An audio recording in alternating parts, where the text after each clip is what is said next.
అతి పురాతనమైన 11వ శతాబ్దానికి చెందిన కాశీ విశ్వేశ్వర ఆలయము. ఈ ఆలయాన్ని త్రికూటాలయం కూడా అంటుంటారు. ఎందుకంటే ఈ ఆలయంలో ముగ్గురు మూర్తులు కొలువై ఉన్నారు. Hi friends, welcome back to my channel Naren blogs. నా కెమెరా కళ్ళతోటి మీకు నయనానందం కలిగించడమే నా నరేన్ బ్లాగ్స్. ఈ వీడియోలో వచ్చేసి మీకు సంగారెడ్డిలో ఉన్న కల్పగూర్ అనే విలేజ్లో ఉన్న పాత 11వ శతాబ్దానికి చెందిన ఒక పురాతన శివాలయాన్ని చూపించబోతున్నాను. ఎలా వెళ్ళాలనేది ఈ వీడియోలో చూపిస్తాను, చూడండి. ఒక లైక్, షేర్, సబ్స్క్రైబ్ చేసుకోండి. సంగారెడ్డి మనము కొత్త బస్ స్టాండ్ నుంచి స్ట్రైట్గా వెళ్తే మనకు లెఫ్ట్ సైడ్ ఒకటి ఎస్పీ ఆఫీస్ అనేది వస్తుంది. ఇక్కడ చిన్న చౌరస్తా లెక్క, క్రాస్ రోడ్ లెక్క చిన్నగా ఉంటుంది.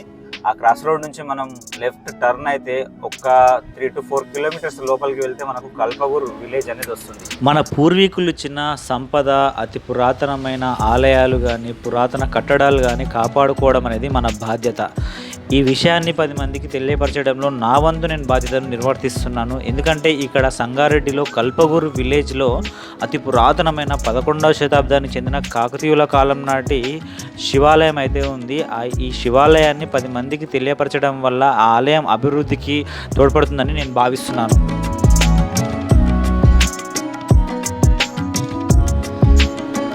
ఈ వీడియో పూర్తిగా స్కిప్ చేయకుండా చివరి వరకు చూడండి. ఒక లైక్ మాత్రం కొట్టండి, నచ్చితే ఓం నమ శివాయ అని కామెంట్ పెట్టండి. ఈ కాశీ విశ్వేశ్వర ఆలయం వచ్చేసి 11వ శతాబ్దానికి చెందింది. ఈ ఆలయము సంగారెడ్డి నుంచి ఒక 4 to 5 కిలోమీటర్స్ దూరంలో కల్పగూర్ విలేజ్లో ఉంటుంది. ఎలా వెళ్ళాలనేది ఈ వీడియోని ఫాలో అయిపోండి. అందరికీ ఈజీగా ఈ వీడియోని ఫాలో అయిపోతే ఆ టెంపుల్ దగ్గరికి రీచ్ అయిపోతాము.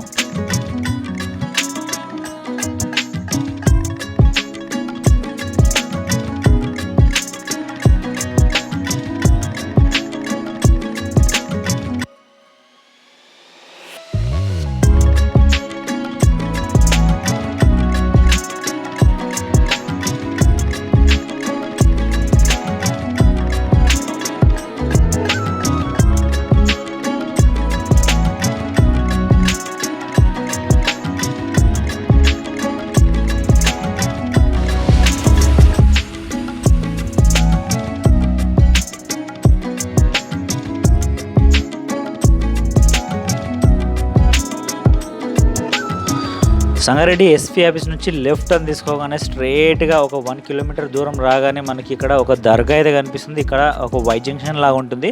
రైట్ సైడ్ వెళ్తే మనకు కల్పగూర్ విలేజ్తో పాటు మాంజిరా డ్యామ్ కూడా ఉంటుంది. అక్కడ మాంజిరా శాంక్చురీ కూడా, బర్డ్ శాంక్చురీ ఉంటుంది. మాంజిరా డ్యామ్ సూపర్గా ఉంటుంది.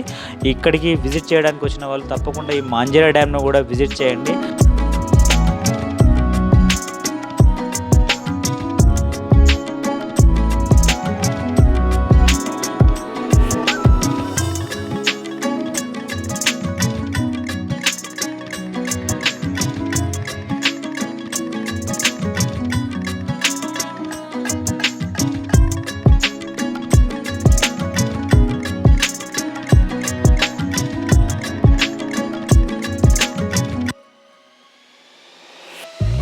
ఆల్మోస్ట్ విలేజ్ దగ్గరికి అయితే వచ్చేసాం. ఇక్కడ చూస్తున్నాం కదా ఈ జంక్షన్. ఇక్కడ రైట్ సైడ్ వెళ్తే మనకు మాంజిరా డ్యామ్ ఉంటుంది. లెఫ్ట్ సైడ్ మాత్రం కల్పగూర్ విలేజ్ ఉంటుంది. ఇక్కడ ఈ కమాండ్ నుంచి లోపలికి వెళ్ళాల్సి వస్తుంది. ఇక్కడ చూస్తున్నారు కదా బోర్డు, ఐ లవ్ కల్పగూర్.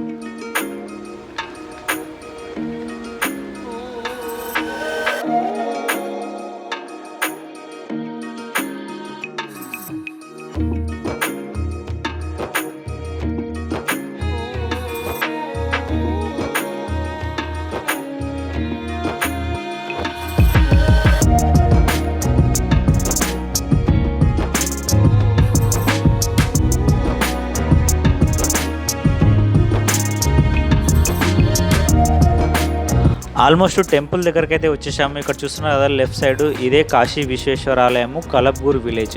ఇక్కడే కార్ అయితే పార్క్ చేసుకోవచ్చు. మనకు టెంపుల్ దగ్గరికి అయితే వచ్చేసాము.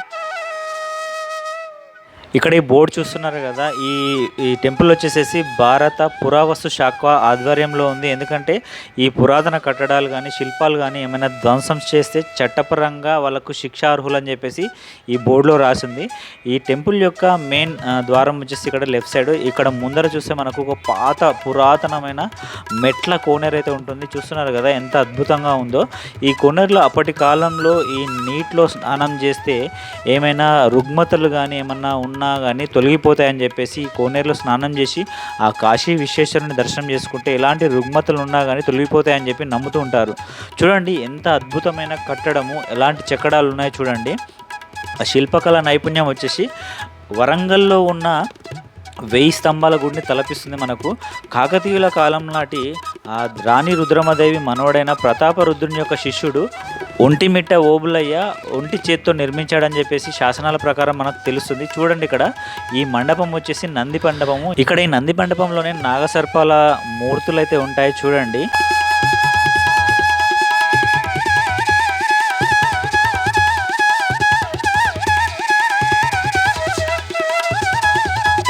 చూస్తున్నారు కదా, ఇది నంది మండపము ఎంత అద్భుతంగా చెక్కారు చూడండి. ఈ నంది మండపం చూస్తే మనకు ఆ 1000 స్తంభాల గుడిని తలపించిన విధంగానే ఉంటుంది. చూడండి ఇక్కడ తామర పువ్వు ఆకారంలో శిల్పాలు, అంటే ఆ పువ్వుల ఆకారంలో ఎంత అద్భుతంగా చెక్కారు చూడండి.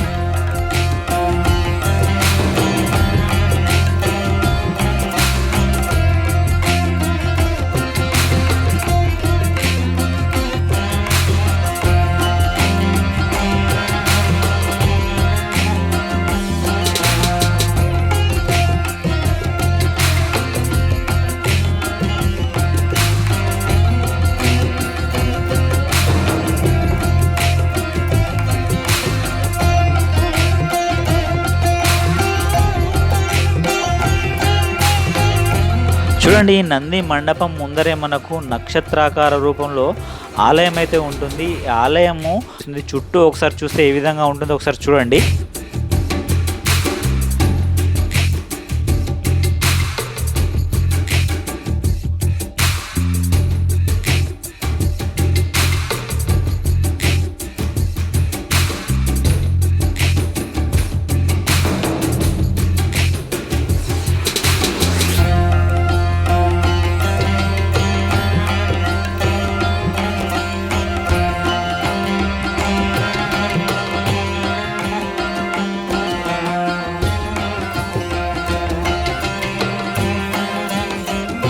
ఇక్కడ చూడండి అప్పటి కాలంలో శిల్పులు చెక్కిన హనుమాన్ విగ్రహము, హనుమాన్ మూర్తి ఉంది చూడండి.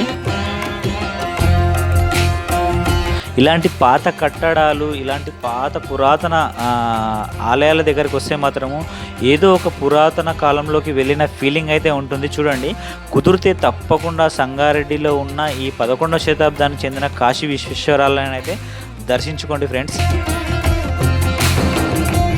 ఒకసారి ఆలయం లోపలికి వెళ్దాం, లోపల ఏ విధంగా ఉందో ఒకసారి చూద్దాం. ఈ ఆలయాన్ని కాశీ విశ్వేశ్వర ఆలయం అనే కాకుండా త్రికూటాలయం కూడా అంటుంటారు. ఎందుకంటే ఈ ఆలయంలో 3 మూర్తులు, ఆ శివుడితో పాటు అనంత పద్మనాభ స్వామితో పాటు ఆ వేణుగోపాల స్వామి కూడా 3 మూర్తులు కొలువై ఉండడం వల్ల ఈ ఆలయాన్ని త్రికూటాలయం అంటారు. ఇక్కడ చూడండి కాశీ విశ్వేశ్వరుడు కొలువై ఉన్నాడు. టెంపుల్లో ఎంటర్ కాగానే మనకు అనంత పద్మనాభ స్వామి, కాశీ విశ్వేశ్వరుడికి ఎదురుగా వేణుగోపాల స్వామి, ఈ 3 మూర్తులు కొలువై ఉండడం వల్ల త్రికూటాలయం అని అంటుంటారు.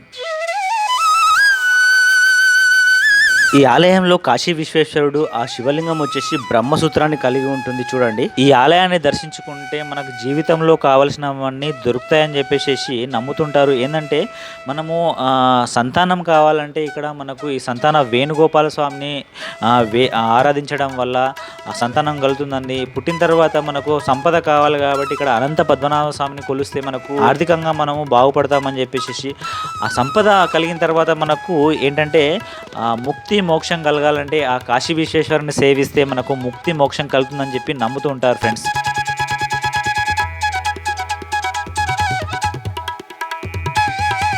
ఈ టెంపుల్లో ప్రతి సంవత్సరము మహాశివరాత్రి రోజున శివుడికి అద్భుతమైన శివరాత్రి ఉత్సవాలు అయితే జరుపుతారు. అది కాకుండా ప్రత్యేక రోజులలో ఆ అనంత పద్మనాభ స్వామికి ఆ పూజలు జరిపిస్తుంటారు. దాంతోపాటుగా ఈ వేణుగోపాల స్వామికి కూడా అభిషేకాలు నిర్వహిస్తూ ఉంటారు ఫ్రెండ్స్.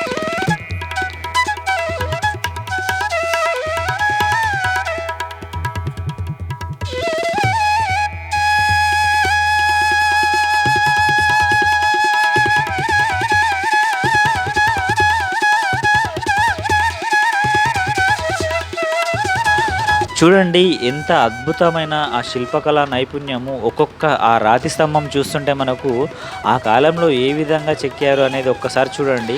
ఎక్కడ మనకు ఆలయాలు గమనిస్తే ఆ శివాలయం కానీ ఇంకెక్కడైనా ఆలయాలు గమనిస్తే నదీ పరివాహక ప్రాంతాల్లో ఉంటాయి అని చెప్పేసి, ఇది కూడా ఈ ఆలయం వచ్చేసి మంజీరా నది, గోదావరి నదికి ఉపనది అయిన మాంజీరా నది పక్కనే ఒడ్డు పక్కనే ఉన్నది ఫ్రెండ్స్. ఈ ఆలయంలో బ్రహ్మదేవునితో పాటు మనకు ఆ సరస్వతి దేవి, గరుణాథుడు కూడా మనకు దర్శనమిస్తాడు. చూడండి ఇక్కడ టెంపుల్లో ఎంత అద్భుతమైన చిన్న చిన్న సూక్ష్మమైన ఆ ఆలయ శిల్పకళా నైపుణ్యం చూడండి. గర్భాలయంలో ఆ బ్రహ్మసూత్రం కలిగిన ఆ శివుడు మనకి ఈ విధంగా దర్శనమిస్తాడు ఫ్రెండ్స్. చూడండి, ఓం నమ శివాయ, హర హర మహాదేవ, శంభో శంకర. ఆ కాలంలో ఎక్కడెక్కడో ఇలాంటి ప్లేస్లలో శివాలయాన్ని నిర్మించి ఆ మహాశివుణ్ణి ప్రతిష్టాపించి పూజలు ఆరాధించారంటే ఎక్కడో తెలియని ఏదో ఒక రకమైన అయితే శక్తి మాత్రం తప్పనిసరిగా ఉంటుంది ఫ్రెండ్స్. తప్పకుండా మీరు కూడా ఇలాంటి ఎన్నో సంవత్సరాల కిందట ఆరాధించిన మహాశివుని దర్శించుకుంటే మీ కోరికలు కూడా నెరవేరుతాయని చెప్పి నమ్ముతున్నాను ఫ్రెండ్స్. ఇలాంటి పురాతన ఆలయాలు, పురాతన కట్టడాలు మనము కాపాడుకోవడం మన బాధ్యత ఎంతో ఉంది ఫ్రెండ్స్. ఈ వీడియో నచ్చితే 10 మందికి షేర్ చేయండి ఫ్రెండ్స్. ఈ టెంపుల్ని దర్శించుకోండి. ఆ మహాశివుడి ఆశీస్సులు అందరికీ ఉండాలని నేను మనస్ఫూర్తిగా కోరుకుంటున్నాను. ఈ వీడియో నచ్చితే ఒక లైక్ కొట్టి షేర్ చేసి ఓం నమ శివాయ అని కామెంట్ పెట్టండి friends. Thank you friends, thank you for watching.